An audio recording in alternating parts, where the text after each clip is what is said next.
பொன் பொருளருளும் கனகாசல குமரன். ஈரோடு மாவட்டம் எழுமாத்தூரில் பிரசித்தி பெற்ற கனககிரி மலை உள்ளது. இந்த மலை உச்சியில் கனகாசல குமரன் கோவில் அமைந்துள்ளது.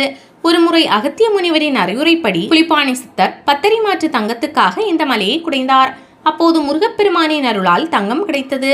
ஆனால் அது 7.5 மாற்று தங்கமாக அவருக்கு கிடைத்தது. இதன் காரணமாக இந்த ஊர் 7.5 மாற்றூர் என்று அழைக்கப்பட்டது.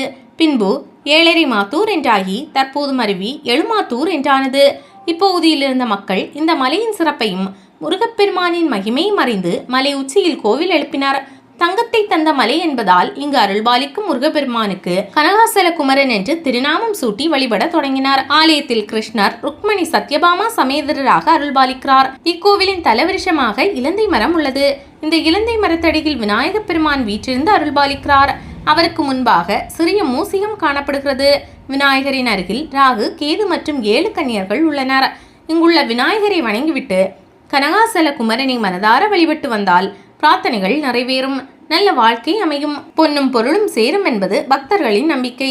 தொடர்ந்து 5 செவ்வாய்க்கிழமைகள் இத்தலம் வந்து கனகாசல குமரனுக்கு விளக்கேற்றி வழிபட்டால் குழந்தை வாக்கியம் கிடைக்கும் என்கிறார்கள். மேலும் செவ்வாய்க்கிழமை தோறும் கோபூஜை சிறப்புற நடைபெறுகிறது. அப்போது இந்த கோவிலை சேர்ந்த கன்றுக்குட்டிகள் தானாக மலையேறி வந்து பூஜை செய்யும் காட்சியை பார்ப்பது வியப்பளிக்கிறது. ஆலயத்தில் சித்ரா பௌர்ணமி, வைகாசி விசாகம், கந்த சஷ்டி, தைப்பூசம், விநாயகர் சதுர்த்தி, திருக்கார்த்திகை, சிவராத்திரி போன்ற விழாக்கள் சிறப்பாக கொண்டாடப்படுகிறது.